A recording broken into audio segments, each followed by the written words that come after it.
Allez, salut à toi, ici Yann Darwin. Aujourd'hui, on va parler de crypto. Il y a le retour de l'action sur les cryptos. Et sur la vidéo du jour, je voudrais voir avec toi ce qui s'est passé rapidement, à faire un overview rapide de ce qui s'est passé dernièrement si tu habitais dans une grotte, mais on va pas s'attarder. Le but du jeu de cette vidéo, ça va être de jouer à Madame Irma, comme je fais de temps en temps, et d'aller prédire l'avenir, ou en tout cas les scénarios qui vont être les plus probables pour moi. Et tu vas voir, je vais te donner quelques infos off que j'ai pu avoir via des relations, contacts, que ça soit professionnel ou perso, je t'en parle juste après. Et voilà, donc le but du jeu, c'est vraiment de comprendre où est-ce qu'on va sur ce prochain bull run. Est-ce qu'il arrive, est-ce qu'il n'arrive pas? Que se passe-t-il en ce moment? Et quels sont pour moi les éléments clés qui vont faire que ce bull run sera différent des autres. Tu me diras, ils ont tous été un petit peu différents avec un grand thème à chaque fois. Et là, je vais jouer aussi sur le grand thème du prochain bull run et quelles vont être ses implications. Et en fin de vidéo, je te parle de mon portefeuille. Ça fait quelques mois que j'ai recommencé à DCA, puisqu'on le sait, il faut toujours investir, ou en tout cas c'est le mieux, hein, d'investir en même temps que les institutions, les gros players. Ces gens-là rentrent et rentrent de plus en plus en ce moment, et on le sait. Si je t'affiche, tiens, je vais aller rapidement sur le Bitcoin, là, sur mon écran, en 2-2, tac. Si je t'affiche le graphe du Bitcoin, eh bien, c'est toujours plus intéressant de rentrer dans des phases horizontales, des phases de latéralisation, que bien sûr des phases d'explosion en plein bull run, en étant toujours en mode « Ah putain, je suis en retard, où est-ce que je vais? Ah non, oui, non, trop tard peut-être. Ah oui, non, oh là là, au secours. Ah, oui, là. » Donc, on est bien d'accord qu'il est beaucoup plus intéressant de rentrer sur ces phases horizontales, tout simplement, plutôt que verticales. On est en plein, depuis quelques mois, en phase horizontale. Donc ça, c'est principalement la raison pour laquelle j'ai recommencé à DCA depuis quelques mois, parce que il y a des mauvaises nouvelles dans tous les sens, explosion d'FTX, Coinbase, la SEC, Binance, on va en parler juste après. Et cette accumulation de mauvaises nouvelles, au début, fait dégueuler énormément le cours. Et dernièrement, je ne sais pas si tu as remarqué, mais les mauvaises nouvelles ont de moins en moins d'impact sur les prix des cryptos, voire même un impact inverse parfois. Alors bien sûr, il y a toujours des phases de panique, on est sur un asset qui est très volatile, sur des assets qui sont très volatiles, mais ça n'empêche pas qu'il y a de moins en moins d'impact. Voyons la story, on l'a fait en accéléré ce qui s'est passé ces derniers temps. On a la SEC qui a attaqué tout simplement Binance en disant voilà, Binance, comme d'habitude, hein, vous avez illégalement vendu des securities et puis vous n'êtes pas bien enregistré et puis votre CIO CZ, il a l'air de faire des trucs un peu shady, etc. Ils ont enchaîné le lendemain avec Coinbase. Ils ont dit Coinbase, toi aussi, tu es en train de faire de la merde, ça va pas du tout, c'est pas carré dans la façon de vendre des cryptos. Tout ça, c'est des securities, sauf certaines, mais alors du coup, oui, alors tiens, on va faire une liste. Et donc, du coup, ils ont fait une liste de cryptos qui étaient dans le viseur, etc., etc. Qu'est-ce qui s'est passé juste après? Bam! Binance a pris cher, Coinbase a pris cher, le market share de Binance, c'est-à-dire combien du marché ils ont, c'est-à-dire combien de pourcentage du total marché ils ont, hein, combien de clients sont chez eux globalement, est descendu de un peu plus de 8% à 1,5%. Pas dans le monde, hein, aux États-Unis uniquement, mais étant donné que la SEC a ses actions et fait ses actions et protège l'investisseur américain, elle a aussi la juridiction aux États-Unis de complètement tout bloquer si elle a envie, d'interdire des trucs, d'attaquer en justice des entités, etc., etc. Donc forcément, les investisseurs américains, ils ont dit oulala, si demain les assets sont gelés, si jamais demain ça se passe vraiment très mal pour Binance, ça pue pour mon argent. Et c'est tout à fait compréhensible, et c'est tout simplement le principe du bank run. Hein. Donc il y a une mauvaise nouvelle sur le gestionnaire de mes assets, je me casse. Donc on est passé de 8% à 1,5%. Globalement, ça s'est pas bien passé. Donc ils ont mis 19 tokens sur une liste de securities non enregistrées. Donc qu'est-ce qui s'est passé là? Tu vois, on a fait un index entre les tokens qui ne sont pas des securities de ligne droite, et dans la ligne jaune, on a mis justement les fameuses 19 qui ont été flaguées par la SEC. Ça s'est bien sûr pété la gueule, puisque tous les investisseurs se sont dit, oulala, peut y avoir des blocages, il peut y avoir des trucs qui prennent de plomb, etc. Ça fait peur à tout le monde. Donc ça, c'est la photo de ce qui s'est passé hier. Mais ça ne nous intéresse pas vraiment. Parce que ce qui m'intéresse, c'est ce qui s'est passé, ce qui se passe maintenant et ce qui va se passer demain. Ce qui se passe maintenant, c'est que, et c'est le début de ma prédiction, Madame Irma, on voit de plus en plus de grandes banques, de grandes entités, de gestionnaires de fonds, privés ou publics, qui tous s'intéressent de plus en plus aux cryptos. Et j'en veux pour preuve ce qui a fait jumper le Bitcoin là très récemment, puisque à l'heure où je tourne cette vidéo, 22 juin, on vient d'aller toucher 30 000 cette nuit. C'est BlackRock qui a filé pour un ETF crypto spot, ok, c'est-à-dire qu'ils ont demandé l'autorisation officiellement à la SEC, encore elle, de dire ok, nous on est BlackRock, nous on gère des fonds, tout le monde connaît BlackRock, le plus grand gestionnaire de fonds du monde, le plus grand en termes d'assets under management, ce qu'on appelle l'AUM, c'est-à-dire les fonds sous gestion, ok, 10 000 milliards sous gestion, ok. Juste petite info, le total market cap des cryptos aujourd'hui ça doit être 1.14, 1.15. Donc 1100 milliards, 1150 milliards, ok. Là on parle de 10 000 milliards. Donc le truc est 8-9 fois plus gros que le total market cap de crypto.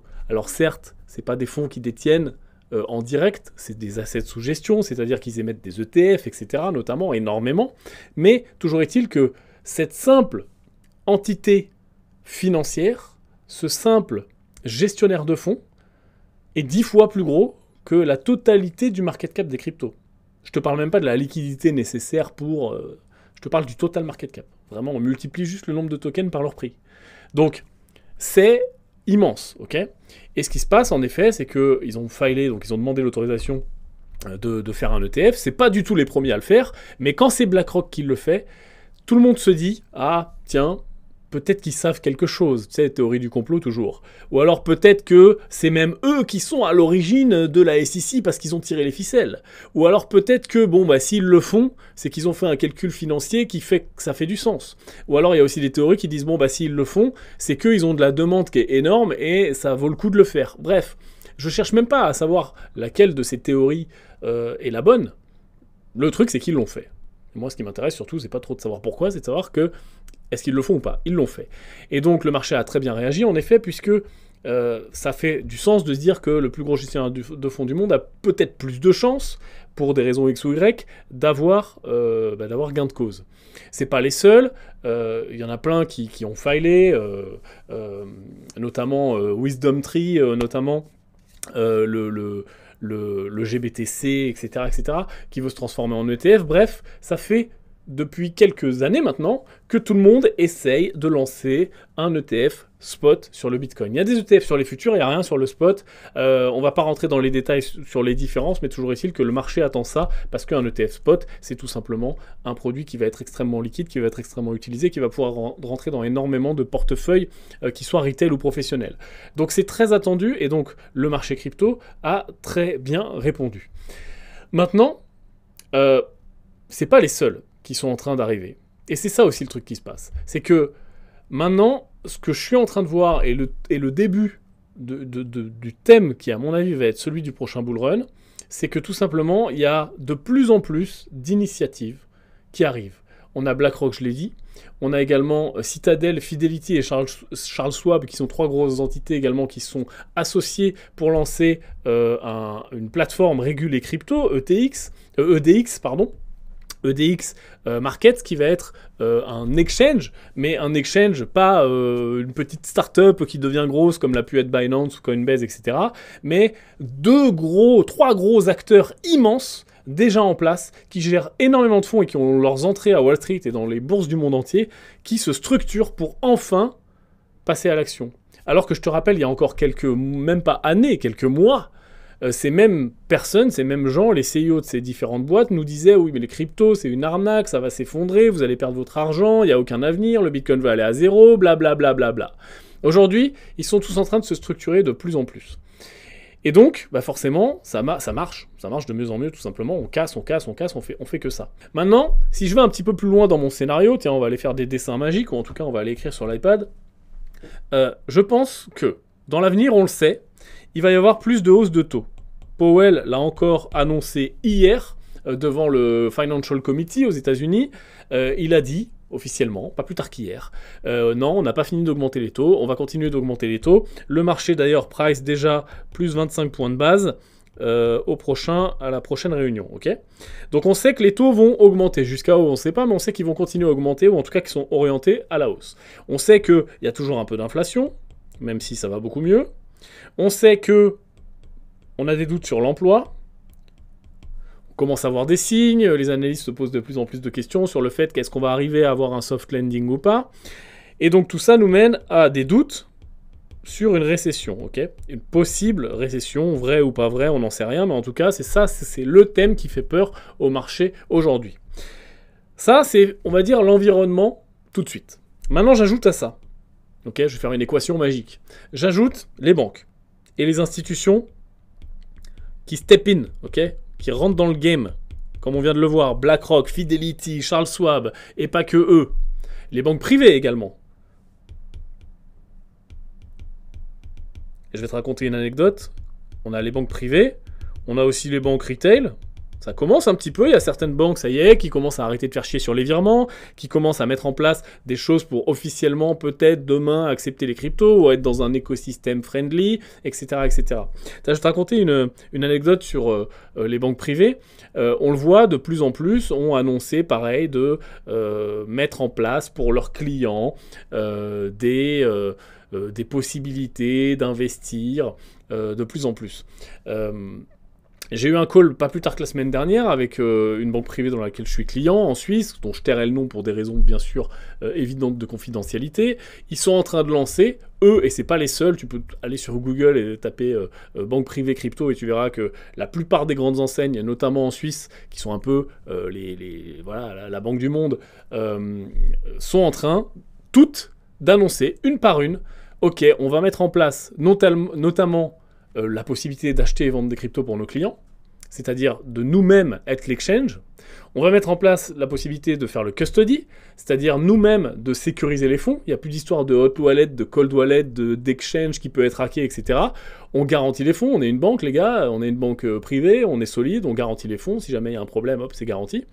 Et ils annoncent également, et moi c'est ce qui m'a été présenté également sur le call, qu'ils vont ouvrir la possibilité de considérer, et d'ailleurs c'est fait, ça y est, les cryptos sont maintenant plus considérés comme un truc qui fait peur, où on te demande, je me rappelle il y a encore 1 an et demi, quand je faisais des virements entrants d'un exchange sur mon compte, on me demandait 1000 documents de KYC, de vérification de la provenance des fonds, où là c'est des cryptos, mais prouvez-nous, machin, et c'était impossible avec les différents wallets, il fallait envoyer les relevés des exchanges, enfin bref. Maintenant on te dit non, tout ça c'est fini. Maintenant, tu vas même pouvoir mettre tes cryptos en collatéral. Et tu vas même pouvoir obtenir une LTV sur tes cryptos. Ok? Donc ça, c'est un truc de dingue. Je vais rapidement parler de la LTV, parce que je pense que ça peut être intéressant pour plein de gens. Qu'est-ce que la LTV? La LTV, c'est ce qu'on appelle la loan to value. Ok? C'est-à-dire loan to value. C'est-à-dire que on va te prendre un truc, ok, qui a une valeur. Et en face, on va te faire un prêt. Ok? Donc on va prendre un collatéral. Je vais prendre 2 exemples. L'exemple peut-être d'hier, on te prenait des actions. Voilà, tu avais 1 million, pour 1 million de dollars par exemple, d'actions Apple. Ok? On te disait, ok, vous avez 1 million d'Apple, la loan to value sur l'action Apple, c'est, je sais pas, 40%. Donc, en face de vos 1 million d'actions d'Apple, que vous allez bien sûr vous engager à laisser chez nous en collatéral, on les prend pas, on les bloque pas, voilà, elles sont là, elles sont chez nous. On va vous prêter tout de suite, immédiatement, 40 000 en face. Donc voilà, tu faisais un petit mail, et tu disais bonjour, je voudrais... 400 000, pardon, 40%. Je voudrais un prêt en face de mes actions Apple. On disait oui, voilà, la loan to value c'est tant, je peux vous prêter jusqu'à temps, et pouf, le lendemain, tu as l'argent. Voilà, ça c'est le principe, c'est la mécanique du prêt Lombard qui est pratiquée par plein de banques. Et donc, c'est quoi avoir une loan to value? Avoir une loan to value, c'est avoir schématiquement une valeur assez forte et assez peu risquée pour la banque pour qu'on te prête en face. Voilà. On connaît aussi le système aux États-Unis où quand tu as un bien immobilier par exemple qui est à moitié payé ou même complètement payé, on peut te reprêter avec en contre-garantie ce bien-là. En France, ça se fait beaucoup moins, peut-être éventuellement avec un bien complètement payé qu'on va pouvoir hypothéquer, mais c'est pas la même mécanique. Là, on a vraiment une mécanique qui est très simple, ok?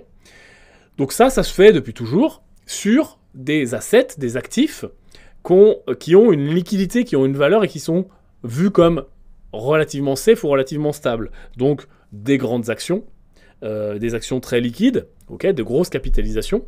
Ça peut être de l'art, ok, hop, t'as un tableau de la Joconde, on dit ah bah c'est bien, ton tableau il vaut 80 millions, bah pareil, hein, on va bien sûr l'évaluer, avoir un système de sécurité qui prouve qu'il est bien là, etc., dans une institution qui va bien, mais en face, bah, tant que tu vends pas ton tableau, il est là, ok, on l'a en collatéral, on va te prêter peut-être une loan to value de 30, 40, 50, 80%, parce que ça va être de l'art et ça va être très solide. Alors bien sûr, ça va dépendre d'une multitude de facteurs, comme pour les actions. Il n'y a pas quelque chose qui est figé. On ne dit pas toutes les actions c'est 40%, tout l'art c'est 80%, les voitures de collection, peu importe. Mais en tout cas, on prenait des assets qui étaient avec une valeur déterminable, et dont on n'avait pas peur. Et ça, jusqu'à hier, avant-hier, il y a une semaine, 3 semaines, un mois, ça ne se faisait pas, ou dans de sombres recoins de la finance, avec les cryptos. Aujourd'hui, les plus grandes banques du monde, et notamment privées, et je pense demain, toutes, vont et sont en train de dire les cryptos ont une loan to value. C'est-à-dire que moi, là, aujourd'hui, demain, en face de Bitcoin, on me prête à une loan to value. Alors qui est certes, enfin on me prête, oui, en face de la value, quoi. Alors certes, avec quelque chose qui est inférieur aux actions, mais un 20 ou un 30%, c'est déjà intéressant pour une multitude d'investisseurs.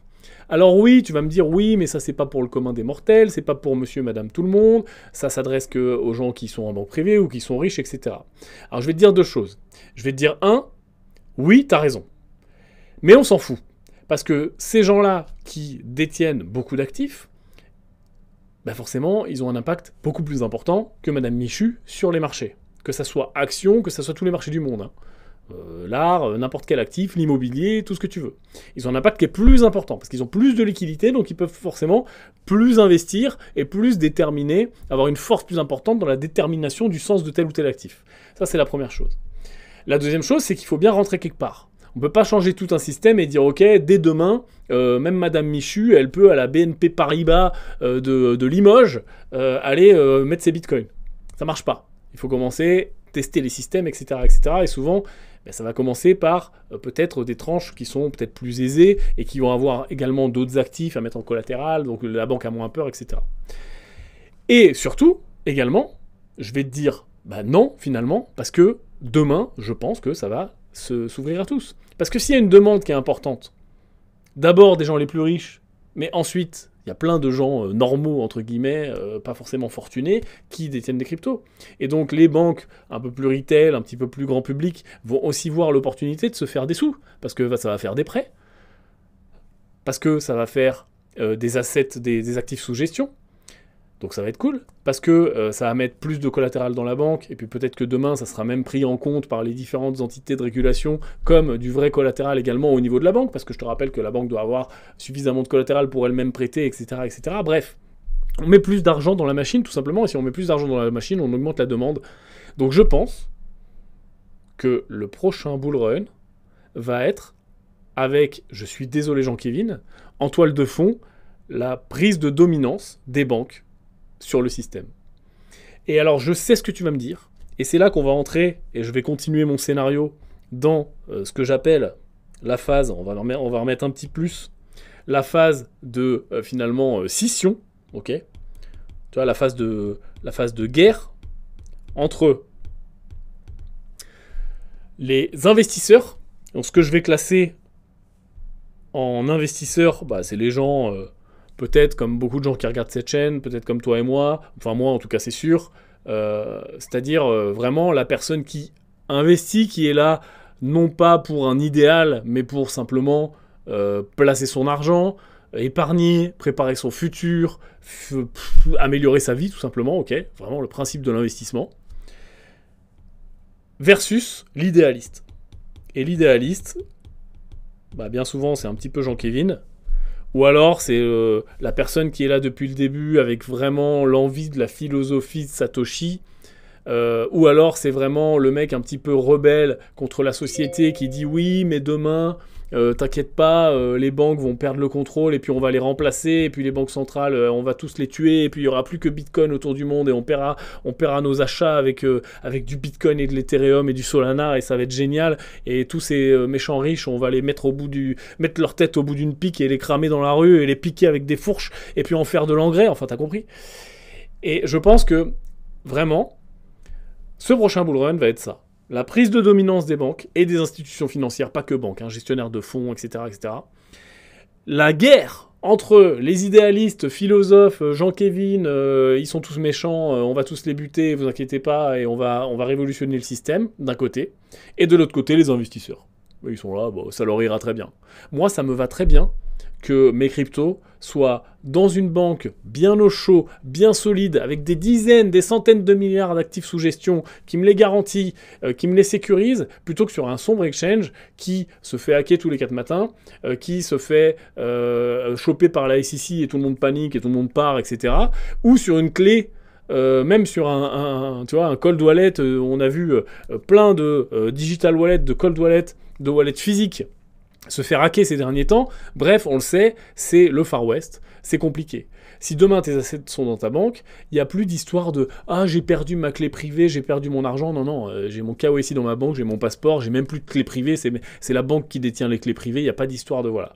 Alors je sais que ça va faire hurler dans les commentaires plein de gens qui vont se dire « Ah, mais on a perdu, ça y est, les cryptos, c'est plus les cryptos, etc. » Mais il faut savoir ce que vous voulez, les gars. C'est-à-dire que on ne peut pas dire d'un côté je veux l'adoption massive. Tout le monde doit utiliser les cryptos. Le monde doit se réveiller. Et de l'autre côté, dire non, les institutions, les banques, l'État, les banques centrales ne peuvent pas prendre pied dans l'écosystème, légiférer sur l'écosystème, le faire rentrer dans les vraies maisons des vrais gens. Parce qu'aujourd'hui, le problème, ou pas le problème d'ailleurs, ça dépend comment tu le vois, c'est que y a un système en place, quoi. Il y a un système en place. Le système capitaliste, bonjour, il est là. Les banques centrales, les États, et voilà, c'est le système qui est en place. Alors certes, on peut partir dans le Larzac, monter une ferme et aller traire des chèvres et vivre à base de troc et de bitcoin, mais on n'est pas intégré dans le système à ce moment-là. Je dis pas que c'est mal, je dis pas que c'est mieux, je dis pas que c'est moins bien, mais c'est accepter d'être en marge du système.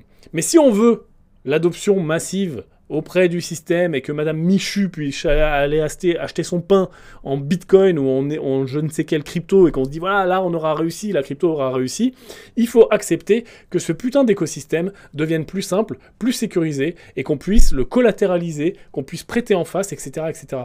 Et ça, malheureusement, c'est ma vision, ça ne passe que par l'entrée de ces gros players qui vont être capables de garantir des sommes folles et de montrer également aux régulateurs, parce que c'est pas les mêmes, les gros players, les banques, etc., et les gens, et les régulateurs, la SEC, les banques centrales, l'Europe et tout ce que tu veux, c'est pas les mêmes personnes. Certes, il y a du lobby, certes, il y a des choses qui se mettent en place, certes, ça se connaît, mais c'est pas les mêmes personnes. Pour montrer au mec qui a 72 balais dans son bureau, avec sa cravate tachée parce qu'il revient du resto, il s'est fait une entrecôte sur les frais du Parlement européen, pour lui expliquer à lui comment ça marche les cryptos, que c'est cool, qu'il faut autoriser tel ou tel truc parce que tu vas voir, non mais c'est génial, la clé privée, machin, c'est ça marche pas. Et on le voit depuis quasi plus de 10 ans maintenant, ces gens-là ont toujours peur de l'écosystème.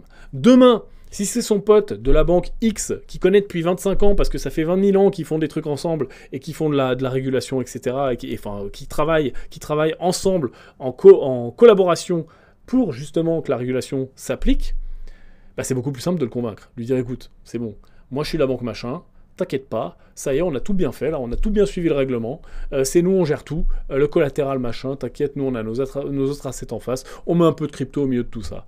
Et puis là, on arrive tout simplement sur une adoption qui est en train de se faire. Donc je pense que cette scission va être réelle. Et je pense que va y avoir ça va être la toile de fond du prochain bull run. Maintenant, qu'est-ce qui va se passer en termes de prix ? On le sait, quand plus d'argent est injecté dans un système, et notamment financier, eh bien, on perd en volatilité. C'est-à-dire, c'est aussi pour ça qu'on voit de moins en moins de volat au fur et à mesure des bull runs. On vient lisser la volatilité tout simplement parce qu'il y a plus d'argent qui est injecté dans le système.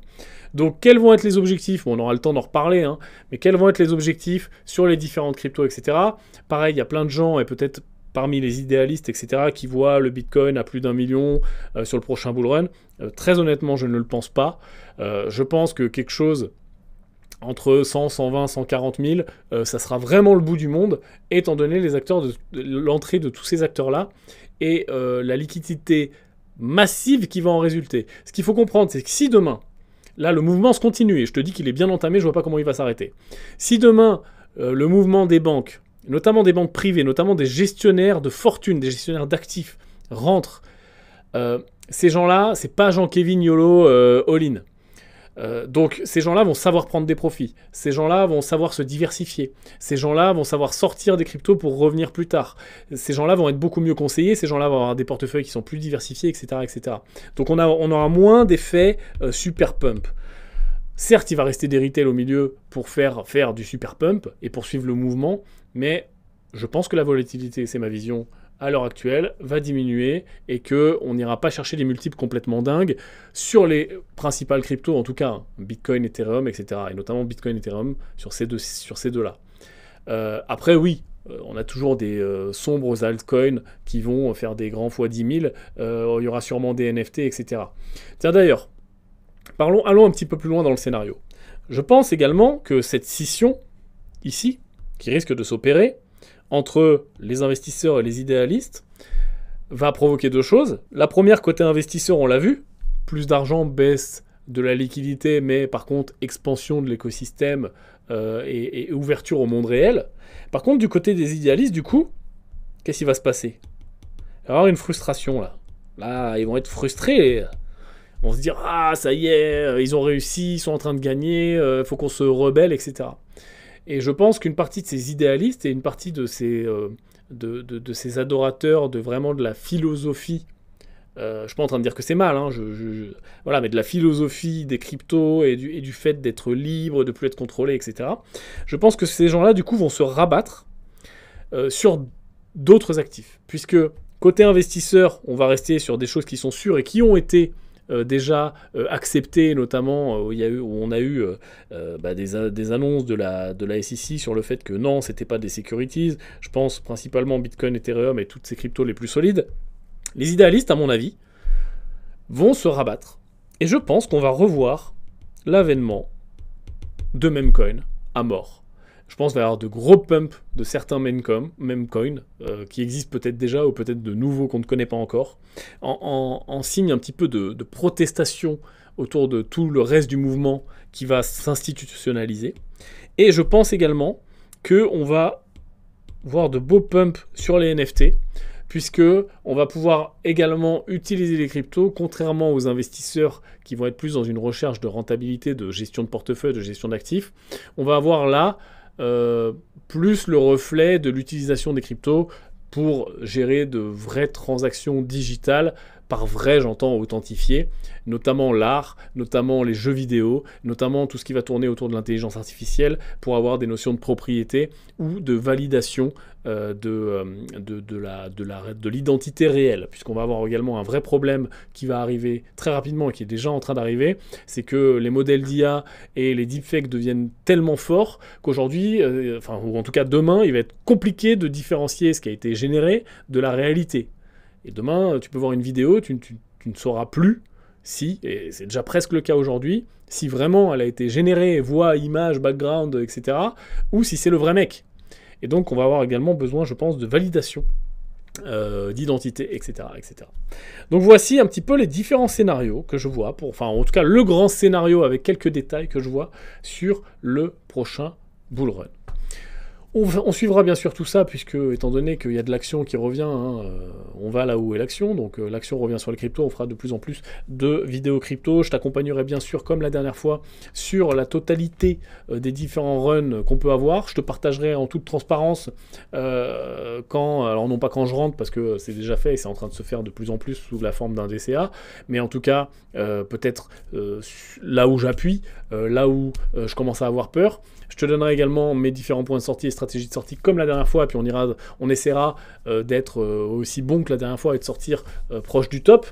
Et également, pour les gens qui veulent aller plus loin, parce que tu le sais maintenant, on a le groupe Money Game qui est là et qui est également en dessous dans les commentaires et notes de l'épisode.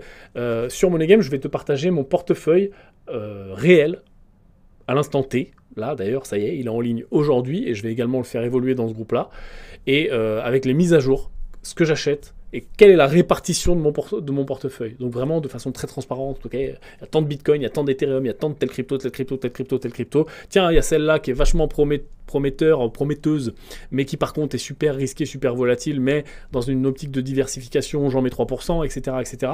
Tout ça, c'est dans Money Game. Il faut comprendre que sur YouTube, il y a 2 problèmes. Il y a le premier problème, c'est qu'on ne peut pas donner de conseils en investissement. On peut faire de l'éducation, comme je le fais depuis toujours, mais on ne peut pas donner de conseils en investissement. Et deuxième chose, au bout d'un moment, je ne travaille pas pour rien. Voilà, tout simplement. Donc, tout ça se retrouve dans Money Game. Le prix, c'est même pas un sujet. On parle de 1 euro par jour. Si tu regardes un petit peu les témoignages que tu vas trouver là sur les différentes pages qui t'expliquent un petit peu ce que tu vas trouver à l'intérieur et également dans le groupe, c'est rentabilisé en 2 secondes. C'est-à-dire qu'il suffit d'un conseil. J'ai donné, pas plus tard que doit y avoir un mois et demi, un trade sur 2 actifs autour de la crypto que je te dirai pas, t'inquiète, dans Money Game. On est à plus 40% aujourd'hui. Donc tu as remboursé ton inscription au groupe privé pendant les 15 prochaines années, tu vois. Donc je pense que ça peut être intéressant. Je te propose de regarder ce qu'il y a à l'intérieur.